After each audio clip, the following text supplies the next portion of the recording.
Why are things the way they are? Why are things the way they are? Why are things the way they are? Why does distance gotta be so far? Why are things the way they are? Distance is more than space. Distance is more than space. Why can't I picture your face? Distance is more than space. Why can't I see you again? Why'd I forget what I once knew? What a long, hard road it's been away from you. We were so young and free. We were so young and free. Do you even remember me? We were so young and free. All those memories I had with you, I had them framed. I'd die if you knew what's happened to me. I'm so ashamed. Why are things the way they are? Why are things the way they are? Why does distance gotta be so far? Why are things the way they are? We were so young and free. We were so young and free. Do you even remember me? We were so young and free. Why can't I see you again? Why'd I forget what I once knew? What a long, hard road it's been away from you. Jesse Dillon, in the summer of his 19th year. Jesse wrote Carolyn a letter when he was 18. He told her that he was coming to visit that summer. He said that he was looking for a place to camp and a place to party. Carolyn wrote him back and told him that she didn't know about places to camp, but she could find him a place to party. Jesse never did go. He could not let her see him like he was. He would fix himself and then go back. Maybe she'd still be waiting. But he never did, and she was not. Jesse was different from the other kids. He talked differently. He thought differently. He just was different. But the kids totally accepted him in Rockland. A lot of the kids follow him. A lot of the kids followed him, and the others seemed to like his presence. They always wanted to know what he was doing. He didn't know to be thankful for this. He never gave these things any thought whatsoever. Jesse never did come up with reasons why people would react so differently to him in Nashville. Whether it was just time or it was a different mindset, he never knew. Channing came eventually to know people well, but he hadn't been there then. Jesse was there, but certainly did not know people at all at the time. In any event, he would come to curse the locale and not the season. Too young. Chapter 11. Mandy told Jesse about the CSN concert that she was going to on Halloween night. Jesse was going too, but he didn't tell Mandy. Jesse was asking another girl. As it turned out, the other girl declined, and Jesse went with his friend Rick. After the concert, they decided to look for Mandy. When they saw Mandy and two of her friends, Jesse ran to catch up with them, Rick in tow. Never looking over at Jesse, Mandy laughed uncontrollably. She was stoned. As they walked away from where Jesse and Rick had parked, Jesse said that their car was the other way.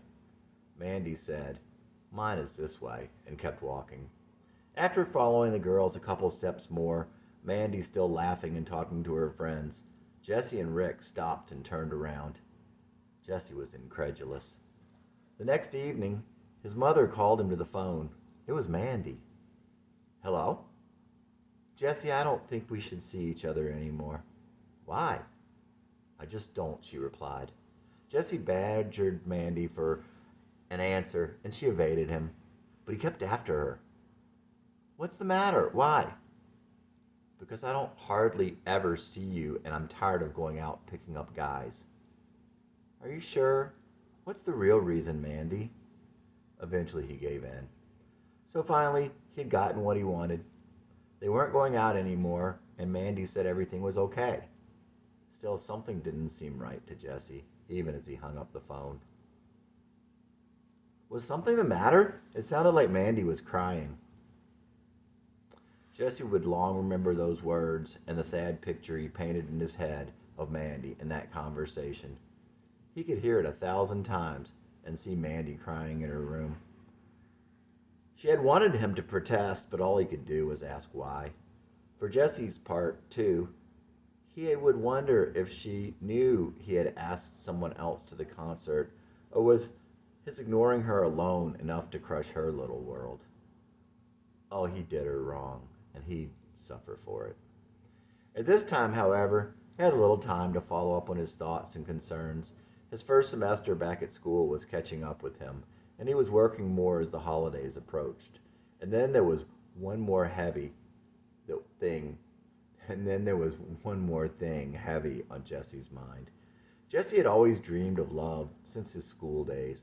Glorious and heroic, he expected it to blow him away as he had been blown away by a girl back then. To him, love was a fairy tale he believed in, and there was no place for reality.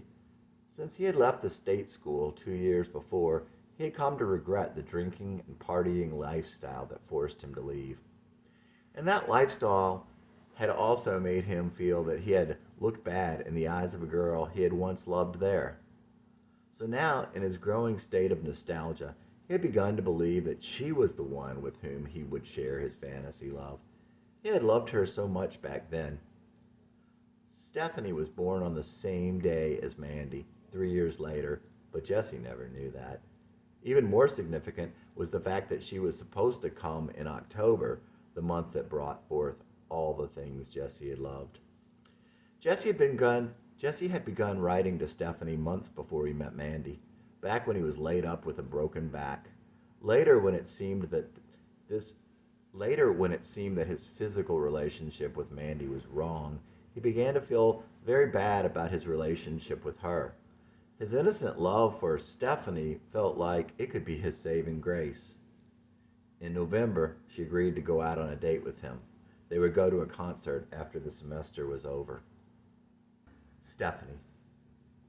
Stephanie, Stephanie, will you ever have any love for me? Stephanie, Stephanie, when will you ever really let me be free? I guess I was in for more than I thought. Tried to get you hooked, but I got caught. Trying to second guess you by your words and your actions. What I've seen in your eyes, a different reaction. Thought you never liked me, but Kat said you did. She lied, I said, and I ran and hid. Stephanie, Stephanie, will you ever have any love for me? Stephanie, Stephanie, when will you ever really let me be free? I joked about Boston and you as my bride. You wrote me a note about my suicide. My indecisive way, I just let you slide. But you and I both know of love I can't hide. Stephanie, Stephanie, will you ever have any love for me? Stephanie, Stephanie, when will you ever really let me be free? I thought long and hard, changed my ways for the better, upgraded my list of the people that matter, stayed up one night and sent you a letter. Now I wanna climb your social ladder. Stephanie, my Stephanie, indecision is through. Stephanie, my Stephanie, my indecision is through. Stephanie, my Steph, I wanna marry you. Stephanie, Stephanie, will you ever have any love for me? Stephanie, Stephanie, when will you ever really let me be free? Stephanie, my Stephanie, indecision is through. Stephanie, my Stephanie, my indecision is through. Stephanie, my Steph, I wanna marry you. Jesse Dillon in January of his 22nd year. Chapter 12. Jesse tried to get hold of Mandy, but increasingly she blew him off. The more she rejected him, the more he worried about her. But what could he do? Jesse continued calling Mandy from time to time, but she never seemed to be home anymore. His calls were met by the laughter and resentment of her family. Finally, he reached her, only to find her detached, standoffish, and cool. "How you been, Mandy?" "Okay." "I can never reach you. Keep trying." Jesse couldn't read her voice at the time, and he would agonize over the next 2 years as to what Mandy meant. Keep trying. Keep trying like I kept trying to reach you? Or if there'd been a chance if he had really tried then. "What you been doing?" "I've been busy." "I'm busy now. I've got to go." "Okay, well, I'll talk to you later. Bye." Each time Jesse called, he was met by increasing coldness in Mandy. There was a certain laughing animosity when she wasn't there and her older brother answered the phone. Jesse still had pride, but more and more he began to leave it on that telephone line. Eventually, Jesse went to her house to see her. Mandy walked out on the porch. "You seem so much taller." "Oh, these shoes just make me look taller." Jesse always tended to talk himself down. He was 6 foot, with or without the shoes. They may have made him half an inch taller than his sneakers. "Why won't you talk to me?" "I don't have anything to say to you." After a while, she said she had to go in, and they said goodbye. Then came the stories from Jesse's brother of Mandy's partying at their school. She didn't even go to school there. Matthew said that she stayed stoned all the time and was being used and talked about by a bum out on campus. Jesse truly hurt for Mandy. It was closing in on Christmas. Jesse worked quite a bit in the toy department of a Macy's store. One day he saw Mandy's father with her younger brother. "Hi, how's Mandy?" Jesse asked with concern. "She says she hates boys." Jesse thought about the stories he'd heard from his brother. "Good." Mandy's father gave Jesse a strange look, as though he was very surprised that Jesse would say that to him, and that it was not exactly a nice thing to say. Jesse didn't know what to say. Besides, he wasn't quite sure what that look meant anyway. He'd always been a little intimidated by Mandy's father. Good? Why good? Because Jesse cared about her, and if guys were taking advantage of her, he didn't want her to like guys. Besides, he didn't like guys. Jesse didn't like himself. Mandy's father would recount his words accurately, but not what was on Jesse's heart.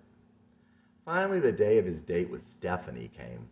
For months he had written her, telling her that she was his favorite memory, and how bad he felt that he had let her slip through his hands, and how much he wanted to see her. But Jesse realized that night that his fantasy was merely a figment of his own imagination.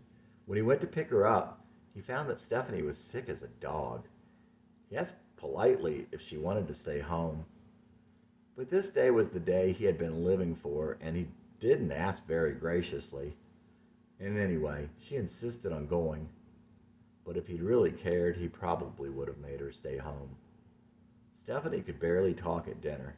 Then at the concert, he discovered that their seats were behind the stage, and Stephanie was feeling terrible. Jesse went to find her aspirin or something, but there was no medicine in the arena, and they wouldn't let him leave the venue and come back in. It was a bad time. The day did not at all live up to his expectations. Jesse took Stephanie home after the concert was over and told her goodbye at the door. She collapsed on her bed when she got in. Jesse was devastated. Of course Stephanie didn't care about him. She never would. The drive back to Nashville was terrible. His mind was going faster than the car. Maybe Stephanie was not, after all, the girl of his dreams. It seemed to him that she had only gone out of obligation. Jesse would never know how much Stephanie loved him and how sad he had made her over the years. After that night, Jesse began to look more closely at his dreams. He remembered then another girl whom maybe he had hurt a lot. Now that school was out and he had more time, Jesse picked out a Christmas card and went to visit Mandy in person since it was so hard to get through to her by phone. She came to the door, but she was quieter and more reserved than he ever remembered her. "What are you doing here?" Genuine surprise was in her voice. She let Jesse in. They sat down and Jesse gave her the Christmas card that he had bought her to cheer her up. Inside the card he had written, "To the best girlfriend I ever had."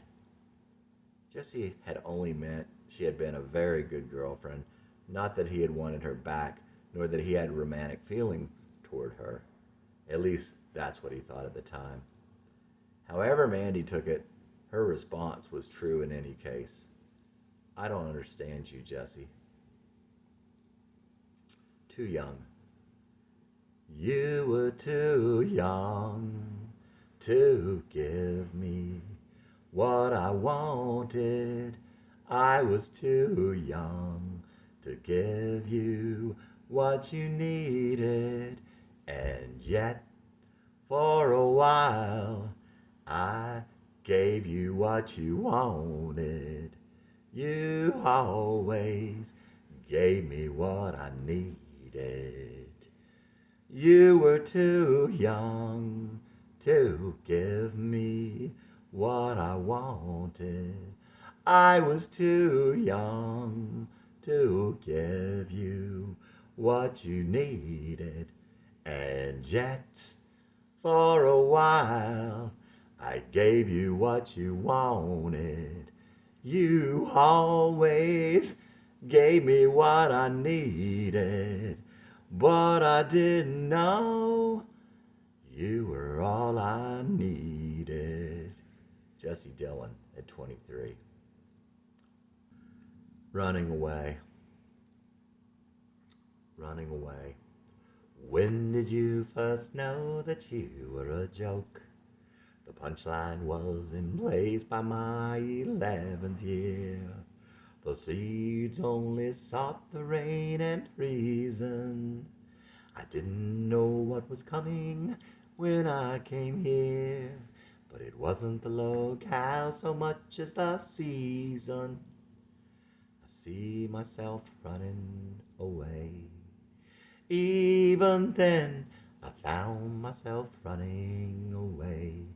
You can run your whole life, but where will you stay? The die was cast that charts my course, the source my fears. The seeds that wrought the rain and ruin of reason. Though I didn't fall just because I came here. For years I cursed the locale and lost the season. I saw myself running away. Even now, it's all about running away. You can run your whole life, but you can't outrun the rain. In a sense, it was all about running away. At the least little thing, I'd be running away. I've run my whole life and lost it on the way. Even now, it's all about running away. Even now, it's all about running away. You can run your whole life till there's nowhere left to stay. Jesse Dillon. Chapter 13. Jesse moved to Nashville when he was 10 years old, on July 13 of that year. He would come to know that date like he knew his birthday. Some of the kids in Massachusetts told Jesse that no one wore shoes in Tennessee. At the time, Nashville was a clean, mid-sized city, mostly services and suburban, with a lot of well-off and rich people, but a nice blue-collar population also. Jesse didn't know anything about Nashville, except that it was warmer there, and that they'd be moving into a bigger house. In any event, moving somewhere new seemed like an adventure. Jesse had definitely been excited about moving. He had even said that he wanted to move.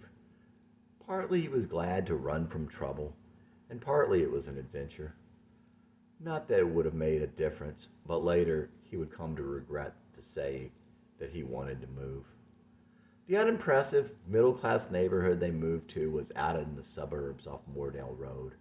Moordale was an old road that used to be the main thoroughfare to the river town of Moordale. The city of Briar Knoll was in the middle of a few other subdivisions, an elementary, a high school, a grocery, and some churches. The area was developed, but there wasn't much there at that time. Shortly after Jesse moved in, all the kids on their street were playing at the end of the court. Jesse rode his bicycle down there, but he didn't say anything. They didn't ask him to join, so he just rode around the court in circles. After a while, the kids started talking about him. What's he doing? He's crazy like Jesse Harrison. It was the summer before 5th grade. He spent that summer alone, exploring, riding his bike, and chasing butterflies. In spite of all his friends in school and in his neighborhood in Rockland, Jesse didn't have a clue how to connect with the neighborhood kids. School started, and Jesse had some difficulties. But he did make and lose some friends one at a time. He was not well liked, but was not despised. He was different from the other kids. Before school started, a younger boy had threatened and intimidated Matthew. Jesse was always protective of his kid brother. When Jesse confronted the kid challenged him to fight. Shortly thereafter, Jesse had him on the ground, spitting on him and dropping grass on his face. When school started, Jesse ran into Kirk, who was out to avenge the littler kid. This was the second time another kid had intimidated Jesse. He was on the way down. Kirk had dark hair and never smiled. He was something of a bully, but had a certain poise and knowledge. There was something off about him. He was not your random run-of-the-mill bully, but he was full of acid and somehow unsure of himself. Kirk harassed him all year and repeatedly called him uncoordinated and pigeon-toed, things Jesse had never heard before. But the next part of Jesse's story does not start with his arrival in Nashville or his first year there. There's not much important to tell about Jesse in 5th grade or about his summer before middle school. The only thing that matters to this story is that somewhere in this time, Jesse lost his nerve. He wasn't the kid that no one could make cry because he didn't fight anymore. The next summer, he spent a lot of time alone again, and he spent a lot of time playing ball with his 7-year-old brother. At the end of the summer, Jesse was given the opportunity to go to a new school in the advanced program. He didn't like being in a special class before, but this was another opportunity to run away. And again, Jesse took the opportunity. Those kids weren't Jesse's kind, but he still didn't know. The color of sorrow. I never got to tell you, but I fell in love. The first time I saw you on the first day of school, when we were just 11. I made a little cardboard charm and wrote your name. I wore it under my shirt and daydreamed you did the same. You never tried to hurt me, though I caused you trouble, and you could. You just gently took one step back for every step I took. The brown of your eyes was the color of sorrow, like sunshine refracted by rain. Sometimes I felt they were lit by your soul when they'd flash and sparkle with pain.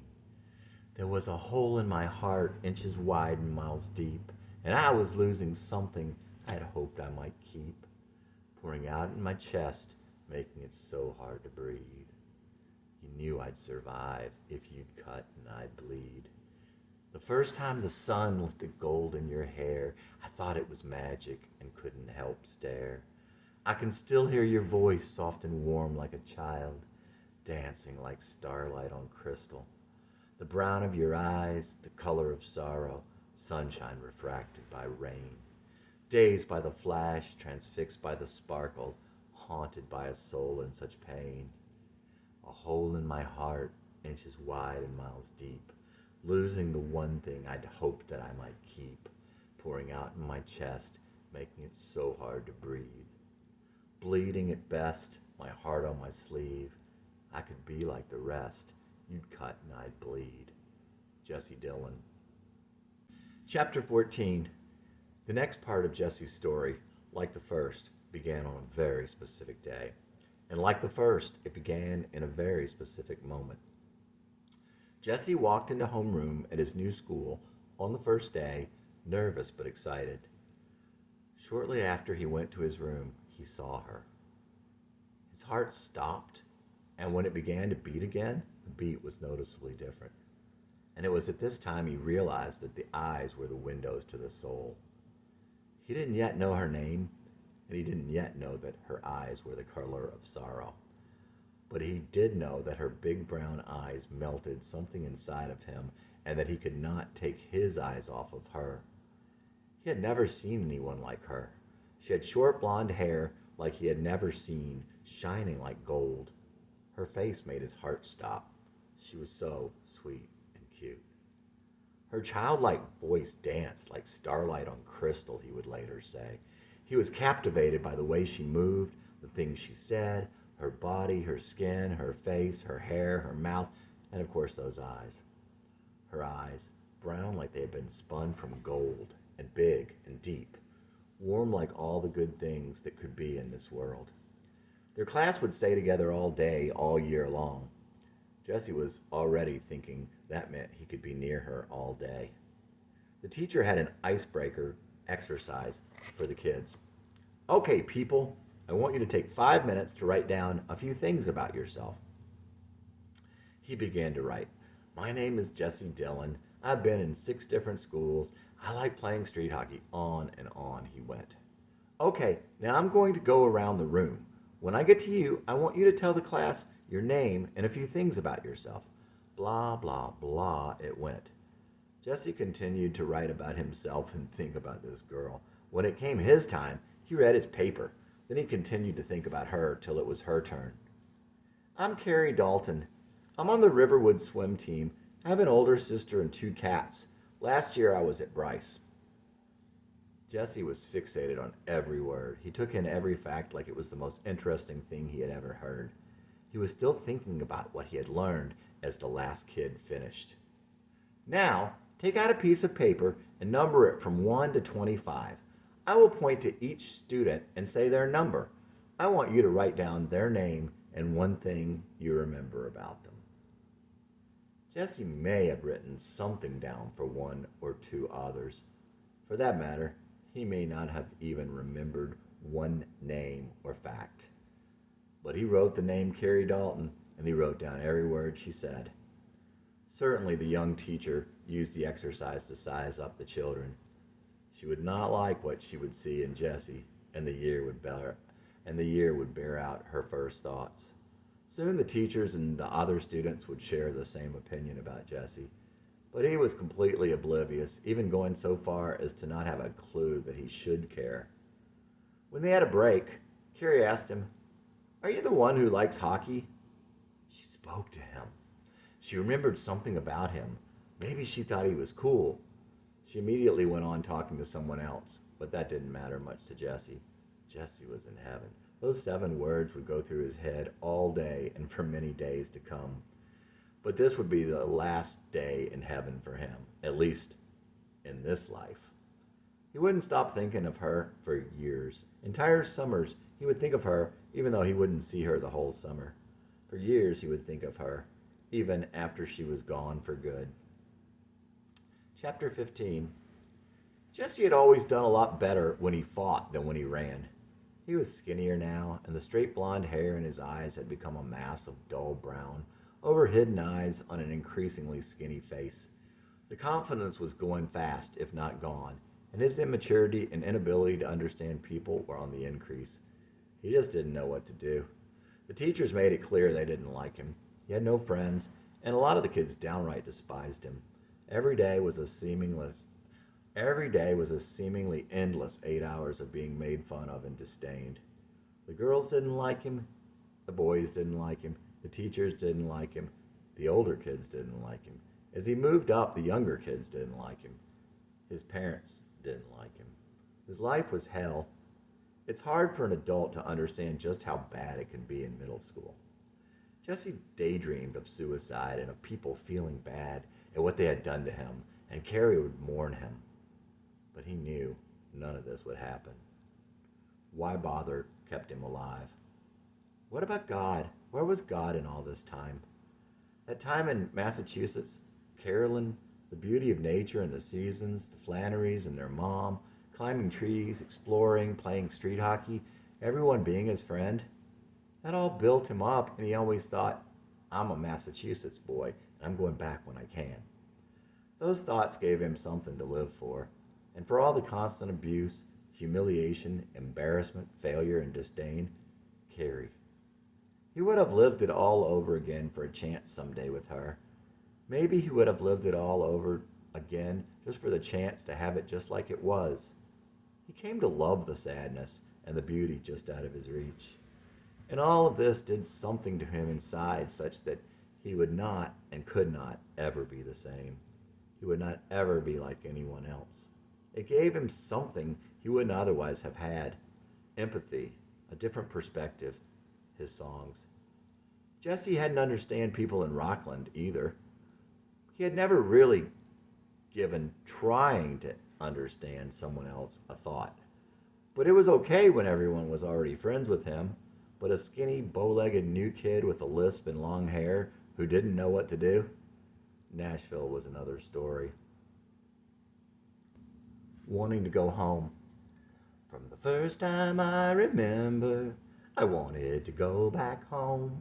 Holding on to the pain from a loss I thought I'd never put my finger on. Trying to recall just how it felt like trying to pick up water. The feeling faded more each time I tried to grasp it harder. Jesse Dillon. Chapter 16. Jesse spent every minute he could watching Carrie. The first afternoon on the bus, the sun was shining and Carrie was sitting next to the little pull-up window on the inside seat. As the sunbeams came through, they'd catch the lighter streaks in her hair and they would glimmer with a gold fire, a soft light halo around her head. Jesse couldn't help staring in awe. Her eyes were big brown pools. They were a soft medium brown and soulful, and even in her childish playfulness, the discerning could see a sorrow that came from deep within. In her eyes was a combination of innocence and intelligence. When Jesse looked into those eyes, he was mesmerized. He was dizzy the first time he looked at her, and his whole existence would spin any time he'd ever look into her eyes again. Her light brown hair had gold and blonde highlights. They came from swimming in the chlorine and the sun, but like everything else about Carrie, they were totally without artifice. She had long bangs parted near the middle, and the ends curled right above her shoulders. Her cute and imperfect face was made perfect in her childishness and in her beautiful brown eyes. She was the most beautiful thing Jesse had ever seen, and he'd already seen more beauty than most will ever see. Of all the unbelievably beautiful gifts of God he had seen out in nature, there was none that rivaled Carrie. Her entire existence captivated Jesse. Everything about her was above the others, but there was no arrogance. She was small, but not too small. She wasn't too thin. She wasn't too girly. She wore cute, plain clothes that must have been designed for her. Even her name held music for Jesse. When the school directory came out, Jesse immediately looked her up, of course. It wasn't long before he called her house just to hear her voice. Is Carrie there? Speaking. And he'd hang up. Her voice was soft and sweet. It wasn't high and girly. It was soft and warm like a spring breeze. Carrie never said anything to him or anyone else about the calls. But how many other boys did she know with a lisp who might call and hang up? Later that fall, their class went on a field trip to the Vanderbilt Art Museum. The Vanderbilt is a very old Nashville museum with park-like grounds and albino squirrels that run up to beg people sitting on the plentiful benches. Anything out of the ordinary was always another opportunity for Jesse to get in extra trouble. This was also Jesse's first time around Carrie outside the structure of the school environment. As they went through the museum, the class would sit in front of the exhibits while the guides talked to them. Wherever Carrie sat, Jesse would sit right behind her. Wherever she would go, you would follow, following her around like a puppy, and being so close to her made him very happy. That wouldn't last long. After an hour or two, one of the teachers took Jesse to the side. "You are the most immature kid I have ever known." Her voice dripped with disgust and dislike.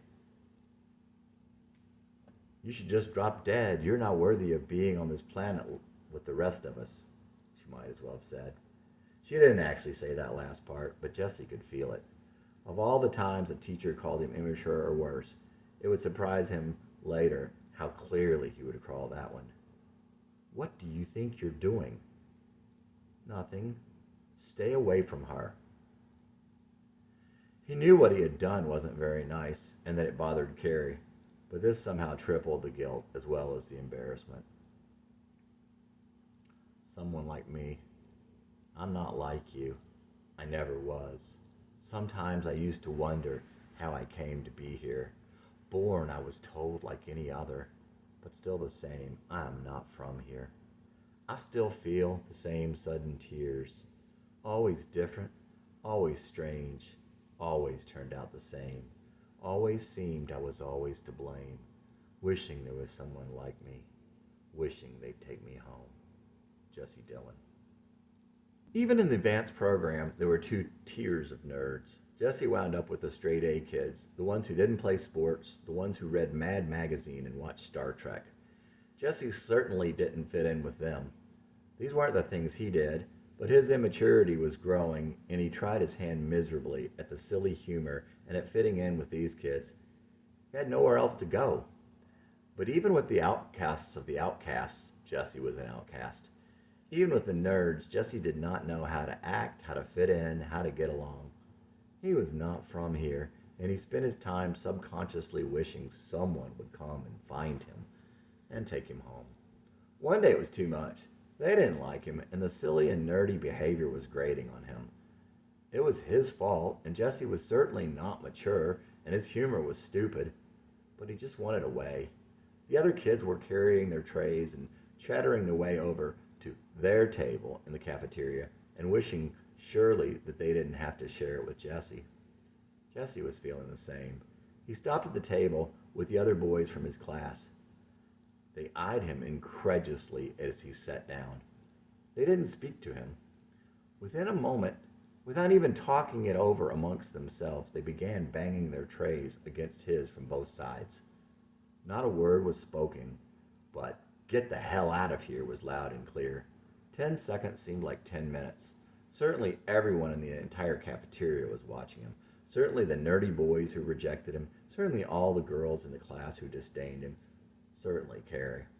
Like a million times that year, he wished he could just disappear. Just die right then and there. Jesse got up and slowly went over to the other table. If he could have left his tray, left that room and never come back, maybe he could have brought one shed of human dignity with him.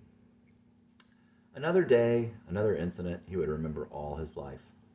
There is something about knowing that absolutely everyone despises you that gives you a point of view that others cannot have, and it gives you a lot of empathy for people.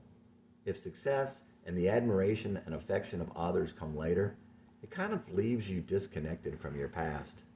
Jesse had met Blaine at the bus stop on the first day of school. Blaine was in the other advanced 6th grade class. He was short with red hair and freckles, and he often mumbled. The older he got, the worse these things were. There definitely seemed to be a time when he had fit in, even at the beginning of middle school. And before that, he had moved from another end of town, and his life had been better there. Blaine had had a crush on Carrie the previous year. "If you don't sign our yearbooks, we'll tell everyone we like you." Jesse's friend Blaine held out the 2 books. Finally, Carrie took them. "You are a creep," she wrote in each one. In Jesse's, she had made a line from the top, catty-corner to the bottom, in order to start the underlines. In his heart, Jesse held on to the possibility that this was a Freudian slip of the pencil saying, I don't mean it about you. I just had to write that. She was crossing it out. If you had asked Carrie, though, she would not have given much credence to that possibility. She was just in too big a hurry and too angry to move the pen off the paper. But it didn't matter. He would never ask her about it. On the last day of sixth grade, the class had a party, and the good kids brought in treats for the class. Carrie had brought in chocolate chip cookies. Jesse knew this, as he always knew what she was doing, so long as he was close enough to overhear. He didn't talk to anyone much, and no one talked to him, so it was pretty easy to listen. "These cookies are burnt!" Jesse loudly exclaimed when he knew it was quiet enough that Carrie would hear. The whole class heard. He could see Carrie's embarrassment. She didn't say one thing. The other kids thought the usual, "What a creep." But Jesse was the one who would remember this, with that familiar twinge the rest of the day, and with a cringe the rest of his life. It was awful. It was ugly. It was hurtful. It was the first time that he had intentionally hurt Carrie, and maybe the first time Jesse had gone out of his way to hurt anyone. It was to get her attention, but it was also a cry out. Jesse yearned for Carrie's attention, but more, as the school year ended, he felt he might never see her again. He would constantly ask himself why he had done it, but the answer would not come, only the guilt and shame. Chapter 17. All summer, Jesse looked forward to going anywhere his mother had to go, with the hopes of seeing Carrie somewhere. Silently, he had begun to live for seeing her. Later that summer, Jesse looked up Carrie's address in the school directory and then found it on a map. He rode his bike over to her neighborhood by her house. He did this for several days. He never thought far enough ahead to have any idea what he would have done or said if he saw her outside. Jesse didn't have to work very hard to talk his friend Blaine into riding bikes over there. They rode up to the store and bought a bag of hot cinnamon wraps and then rode over to her house. With his heart in his throat, Jesse walked up the steps. Blaine immediately pressed the doorbell as though it was no big deal, and they had every right to be doing this. Carrie came to the door. "Hi." Why would she be any happier to see them unexpectedly at her house than she would be seeing them at school casually when she had her friends around? This was a question Jesse had not bothered asking himself. "Here," Blaine said bluntly as he shoved the bag at Carrie. Jesse wasn't a wizard with words in a good situation. This was obviously not a good situation, but he didn't care. He was in her presence again. "What do you all want?" "We just want to see you." "Okay, well, you see me," she said without too much meanness. "Can you come out?" "No, I've got things I have to do." "If you don't come out, we'll tell everyone." Tell everyone what? That they went over to her house and were assholes? Just a minute. She came out from the side of her house on her bike. She rolled forward, looking down at the pavement, her shoulders down, holding the handlebars. "If my mom sees you, I'm going to be in a lot of trouble." "Why?" "I'm not supposed to have anyone over." Jesse was beginning to feel very sorry. He was turning into a creep, but there was still a lot of the boy from Rockland left at this point. "Okay, see you later." Jesse turned and began to roll away from Carrie for Blaine to follow. A week seemed like a year, and Jesse wanted to go back. Back they went, and up to the door. Jesse had a different trepidation this time. Carrie's big sister answered the door. "What do you want? Can we talk to Carrie?" "You need to leave Carrie alone. Now go home," she said, and shut the door. She was a few years older and spoke with disdain and authority that teachers spoke to Jesse with. He was devastated, and he knew he was wrong to have gone there. Chapter 18. In sixth grade, every day when Jesse would get out of bed in the morning, he felt like he was being sent to prison. It was like every day he'd wake up from a dream that his life was normal, and every day again he would be sentenced to prison. It was the Groundhog Day from hell. School was both prison and hell. There was no reason that seventh grade would be any different. Same school, same kids, same problems, same Jesse. Still, he couldn't wait for school to start again. He had found out that Carrie would be in his class again. Again, he would be in the same room with Carrie 5 days a week. Once school started, reality returned. Every day he might get picked on. Every day boys would make fun of him, Every day girls would let him know what a hideous creep he was. Every day he'd realize how ugly and skinny he was. Every day he'd know he'd never fit in, and every day his teachers would make him feel immature and irresponsible. Every day his father would think, if not say, that worthless, no good for nothing son of yours. Every day Jesse would wonder how his little brother would put up with him. Every day he'd realize what it was like for your mother to love you because she had to, but certainly not like you. Mostly he wanted to hide in his room with the radio and the door shut and never come out. But he was lonely too. How did he fall so far in just a couple of years? Jesse always walked with his head down. There wasn't anyone he wanted to see. One day as he walked down the stairs between classes, he saw a carefully folded piece of notebook paper and stooped to pick it up. It was a note. It was signed by Carrie. Just holding it made his heart skip. As he walked into class, he saw her. It was a love letter to her boyfriend, Ben. This gave Jesse a reason to talk to her. He wanted to draw it out. I found your note. What? He started reading it loudly in front of several classmates. Dear Sug.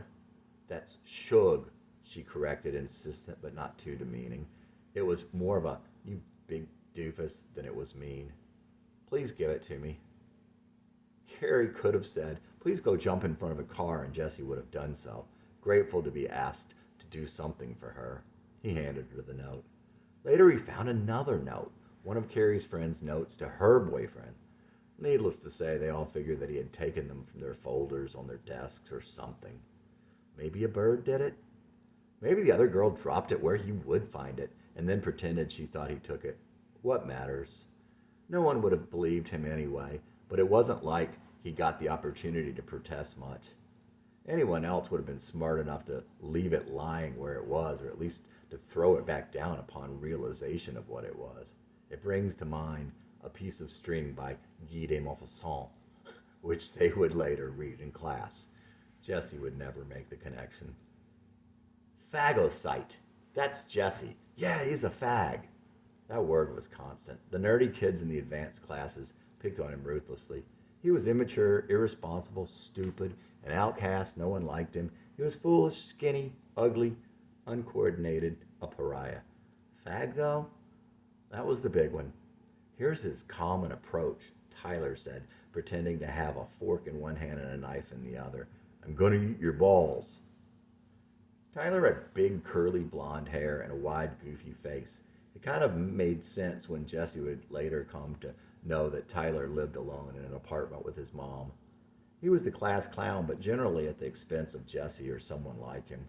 There wasn't really anyone else in his class that he would make fun of like Jesse, though, except maybe later when Blaine was in the same class. He had a quick wit for sure and was a smart guy.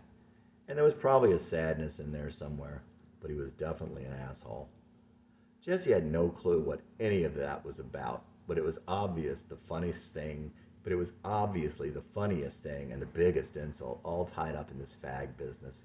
He actually had no idea there were homosexual people, nor what oral or anal sex would be. These boys always thought Jesse was so bad, as he was always in trouble with the teachers, and they were always telling on him when they weren't calling him a fag. One day, 3 of them were shooting spitwads and acting up. Carrie was trying to read, and they were distracting the class with their antics. She was just getting annoyed. When the teacher came back in and asked her who was doing it, Carrie gave their names. The 3 boys got into trouble. No one else in their class but Jesse had ever gotten in trouble. Later, Jesse saw Carrie crying. Her friends were trying to console her. Jesse's heart was breaking as he watched her cry, and he loved her even more. He was listening in as always, even ever the fly on the wall, the outsider looking in. Carrie was upset because she had gotten the boys in trouble. Jesse could not believe it. They deserved it. He was glad they got in trouble for once. These were the kids that called him phagocyte for an entire chapter in science with impunity. But he could ask one stupid question and immediately get in trouble. They call this part blah blah blah because it blah blah blah. They call this part blah blah because blah blah blah blah. Why do they call it the anus? Jesse asked innocently. The class burst out laughing. They never laughed at anything he said, no matter how hard he tried to be funny, because he wasn't funny, especially when he tried to be, which was too often. And even if he had said something funny, they would not have laughed. There was an unwritten rule. You laugh at your friend's jokes. You never laugh at the creep's jokes. They laughed because they knew he would be in trouble. Punishment was swift and only took Jessie by surprise, and so it went. The girls made fun of him almost as much as the boys, and perhaps had even more disdain and disgust for Jessie. Some of them even called him fag. One afternoon he was standing on the bus. One of Carrie's friends pushed Jessie into a seat with another girl, a tall girl who thought a lot of herself, but wasn't very feminine in Jessie's mind. She laughed and stared at him. "Oh, baby." "Fag," he said to her. They got more laughter than they had even expected. Yeah, he was an idiot. Jessie was smart, though, and he'd had a lot of friends in his past. Why couldn't he understand people?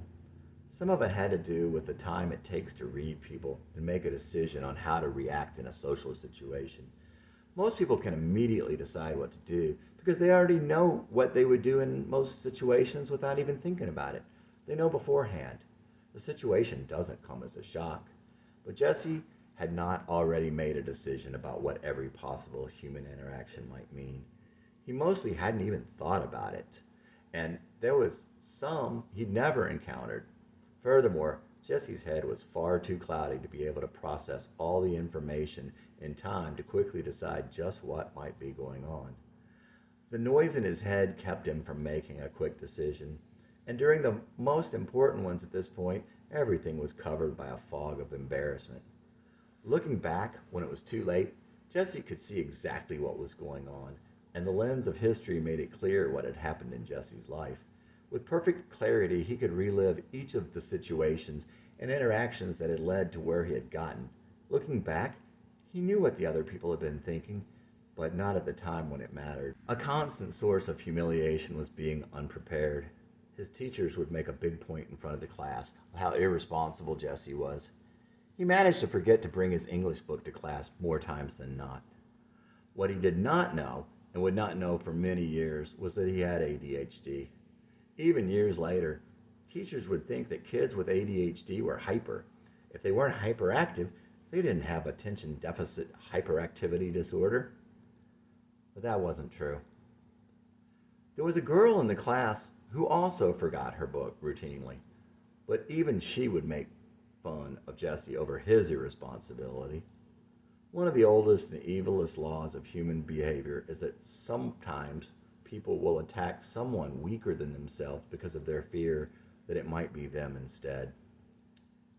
Jessie just couldn't see himself, nor could he understand people, at least not people his age. There were many things he did that caused him to be a target. At this time, he still carried a book satchel. Obviously, he caught a lot of grief over that, but it just never occurred to him to change. One day before school, a couple of the other kids grabbed it and started playing keep away. Jessie finally grabbed one of the instigators and put him in a headlock. The boy was crying when the vice principal came out. Jessie's parents were called in over his fighting. He didn't get in much trouble, although he was yelled at, but the worst was yet to come. Once he got to class, all the kids were talking about how the other boy had beat him up. When you are on the complete outside without any friends, even though the naked truth is bad enough, you can expect to be lied about. One day, Jessie started to draw Carrie. He wanted to capture all that he saw in her. He just started drawing in pencil on a blank piece of cheap paper. When he was finished, he decided to give it to her. He ached to tell her how he really felt, not the childish things that Blaine had said to her on his behalf. Somehow to break free of his frozen inability to use words to capture his feelings, or even to talk to her like a normal person. Carrie was struggling in math. Jessie thought he could help her with it. He understood the math easily, and he realized that the teacher made everything so confusing when it was really very simple. Jessie turned the drawing over and began to write on the back. "Dear Carrie, I really like you. I wish I could talk to you. I'm so sorry about things that have happened. I can't seem to put my feelings into words, and everything comes out all wrong. I don't think I am a creep. People used to like me. I think we could be friends if you got to know me. I could help you with math. Mrs. Allen makes it so confusing. It's not really.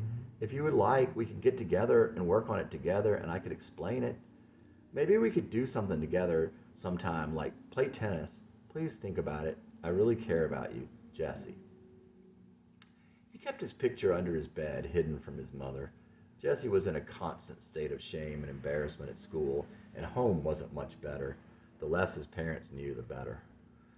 Jesse was looking at Carrie's picture in the yearbook one day, and his mother walked into his room and picked it up.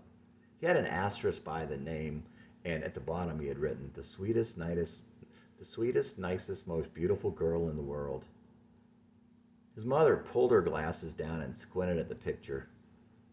Jesse saw what she was looking at and said, "Oh, Blaine wrote that. Well, somebody has poor taste in girls." Jesse's mother was a sweet and kind, non-judgmental woman. For her to say something so ugly just shows how even she felt about Jesse. Not one person in the world liked him. Jesse planned on giving the picture and the note to Carrie.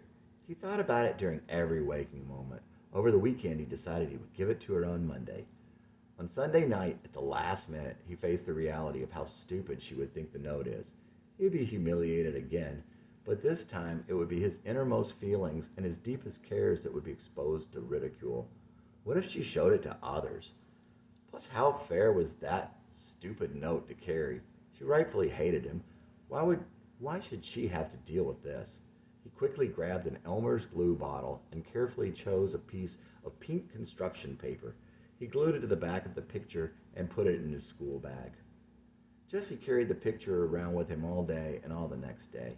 He desperately wanted to give it to Carrie, the simple gift, but again, words and courage would not come. Toward the end of the second day, he asked Blaine to give it to her on the bus. Like the note from Jesse that Blaine had put down her shirt earlier in the year, there would be no mildness, no dignity, no grace.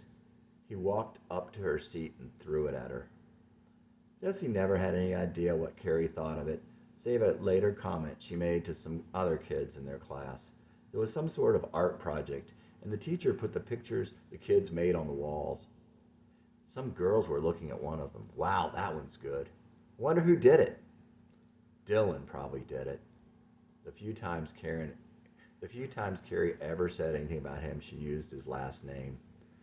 Jesse hated it when anyone called him by his last name, but it always pierced his heart when Carrie did. He didn't ever do anything good in art class, and it wasn't him. He still liked the attention, but not the spotlight, not being called by his last name.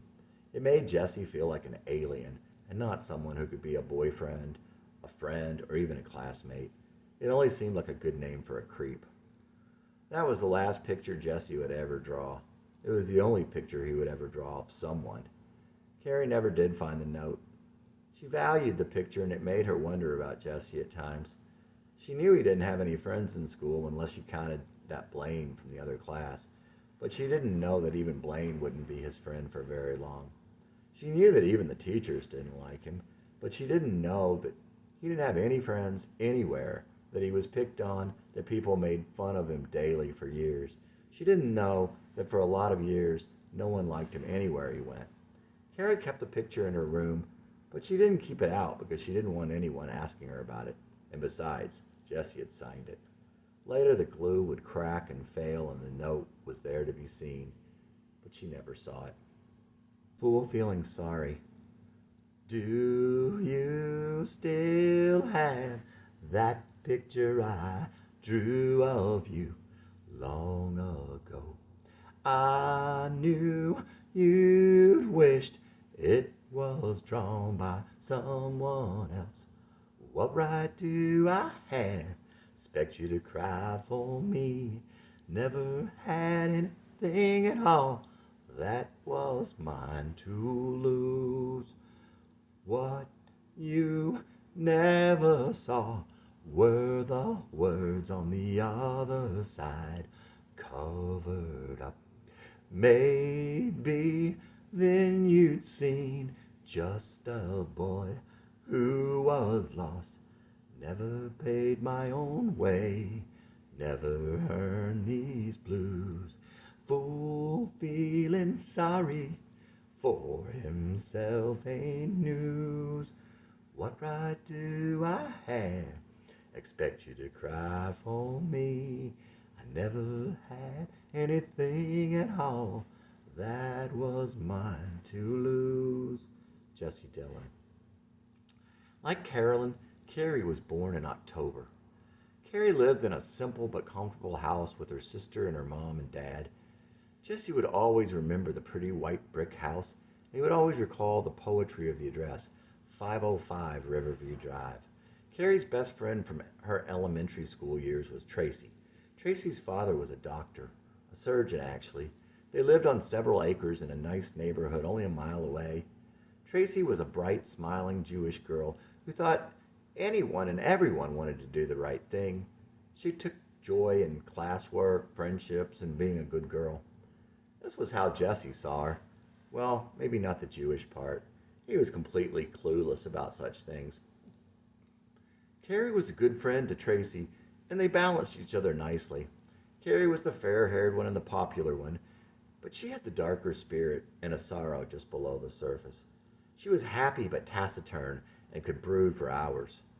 It was hard being Becca's younger sister, and her mother could make her feel so badly. She and Jesse were kindred spirits, even if they were so different on the outside and so different in circumstance. Carrie and Tracy were star-crossed friends. They were good together, but Tracy was naive and never saw the dark side and never saw the evil in the girls around them. In this way, she would eventually be hurt by Carrie, but she failed Carrie also. Tracy never stopped to think of the cost, and Carrie couldn't leave it behind. Each was born into a role they didn't understand. They used to play on the hills in Tracy's yard and run among the trees, and they'd ride bikes at Carrie's house. They'd work on homework and talk about their dreams. They were fine when it was just the two of them. But Carrie had other friends that didn't like Tracy. Besides that, their spirits were so different. Tracy would never embrace sadness, where melancholy was Carrie's closest friend, and its shadow always hung over her. When they were in elementary and the girls would talk about Tracy, Carrie would say, "She's my friend," and they left it alone. But middle school was a whole new thing, and a whole new thing for Carrie and for Tracy also. She's such a goody-goody. What did she get on the test, 104? Is she wearing that stupid smiley shirt again? When you say nothing, you're in danger of being sucked into the evil. Carrie grew tired of always taking up for Tracy. She didn't understand these things about Tracy either. Why can't she just grow up, Carrie thought. And Tracy felt like a weight that she constantly had to carry. Carrie felt embarrassed, and at times she felt like Tracy cost her friends. Tracy had a birth defect, and her arm needed multiple surgeries. Her own father operated on her. Some would see the love in this, others only difference, and would only feel an envy of a rich girl who was different than them. The awkward middle school years sometimes rivaled Nazism in terms of gang mentality, and certainly, with some, the Jewish card was always there. When Jesse thought about Tracy, he wouldn't think about her arm. Looking back, he didn't think it was that obvious. Definitely should not have been a big deal. But one day, two of the boys in the class were working on a project with Carrie, who was in the next group over. "Ooh, don't touch me," one exclaimed. "Her arm is like a claw. The claw, the claw." Carrie laughed nervously. Tracy did her best to pretend it didn't bother her, but her heart was already broken. Her best friend had betrayed her. She really didn't have a single friend at school. Now she was being publicly, loudly humiliating over something she was constantly conscious of. It was bad enough when she'd catch people look at her that way or look down at her arm. Now they were turning her into something not human, like she was in a circus. But that was nothing. Carrie was part of it. She could have died right there. It took all she had to keep from crying. Okay, class, pick a word to fill in the phrase. La muchacha is muy... Jeremy, la muchacha es muy bonita. Jesse had already read ahead. El gato, the cat. Carrie loved cats. Jesse would have chosen pleasing Carrie over breathing. For her to pat him on the head would be better than scoring the winning goal in front of the school. a fantasy for another day. When it came to that question, Jesse's hand shot up first, and he made it clear that he wanted to answer this one. And since he had never raised his hand in Spanish class, the teacher said, Jesse? El gato es un animal muy inteligente, he said, his heart in his throat. Yeah, that's right, Carrie said. It got the desired reaction and carried him for days. He would remember for years. It's the little things sometimes. It was locker cleanup day. Jesse's locker was right next to Carrie's as he followed her in alphabetical order in their class. He was messing in his locker, but mostly listening to Carrie and watching her out of the corner of his eye. She was talking to her girlfriend. She started talking about something quietly. Then Carrie took an unused piece of paper out of her notebook, wadded it up, and turned to Jesse. Would you throw this away for me? He took it from her gratefully, said sure, and headed down the hall. Jesse was in the clouds again that Carrie had asked him for something, even that she had spoken to him. It didn't matter that he knew she was just trying to get rid of him. And she probably knew that he knew. It was a relationship they had. This was a highlight of his life in those years. Carrie never tried to hurt Jesse. He would always be grateful for this. He had caused her a lot of trouble, and she could have hurt him so easily. There were a lot of things she could have done differently that would not have been so gentle. Carrie could have torn him to pieces with a word all those years that she was there with him. Carrie was a good and special person. Looking back over the years, Jesse always remembered that. Being an outsider back then gave him a lot of time to watch and to see those things.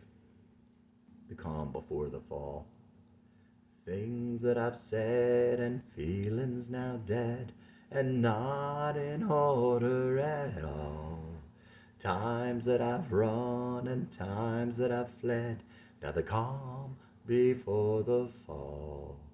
Things that I've said and feelings not dead and not remembered at all. Things that I've done and words that you've said that forced my back to the wall. Worlds I've known and people I've blown and people that I'll never know. Times that I've bled and coming up dead. Times I just couldn't let go.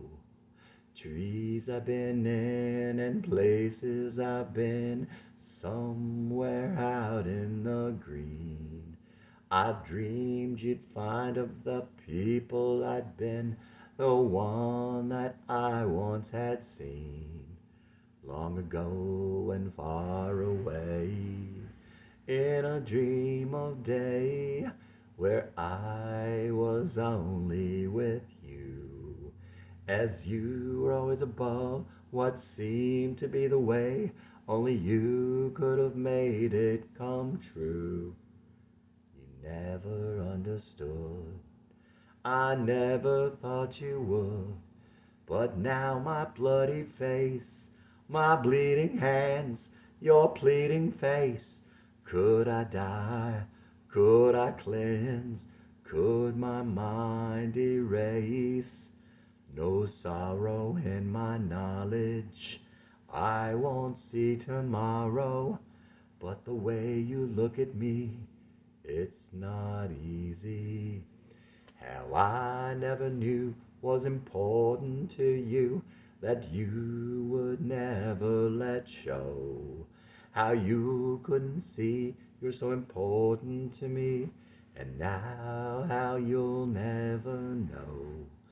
Thoughts and dreams and pictures I've seen that seem to stick out in my mind. How I couldn't stop to think of the cost, and you couldn't leave it behind. Long ago and far away, in a dream of day, where I could only see you. You were always above those who put me down. I thought you could have made it come true. I'm gonna kill what's me, but the moment comes, and what of you? Cosmic lover, in a world of rain, could I leave you in a world of pain? I couldn't be you, couldn't see you there. You'd never see me there. They never understood what made me think they would. Mourn my bloody face, wash my bleeding hands, see my pleading face. Could I die? Could I cleanse? Could my mind erase? No sorrow in their knowledge. They won't see me tomorrow, knowing none will miss me.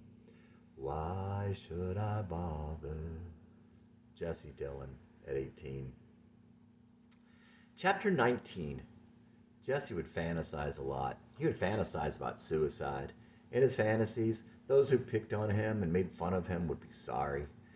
He was cute and tragic in the fantasies, and Carrie would cry, her heart broken. But Jesse knew better. No one would come. No one would be sorry. Somehow it would be another chance for people to say bad things about me.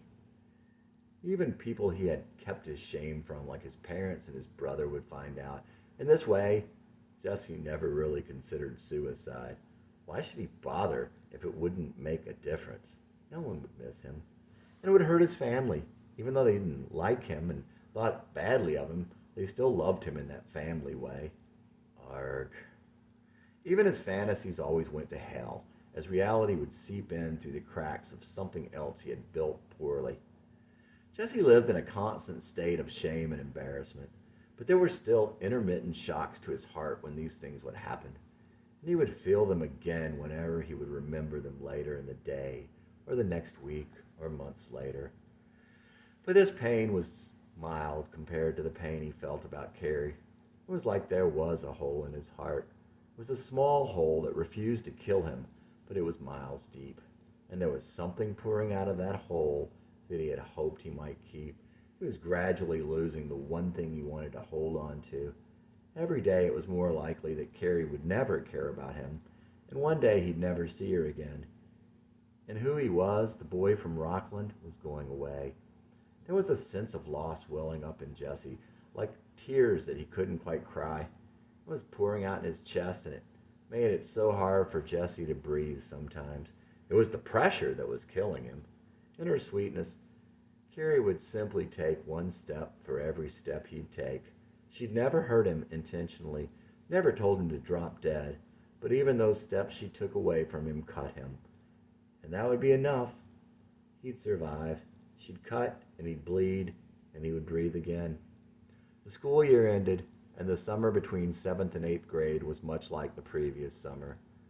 Jesse looked for Carrie everywhere he went.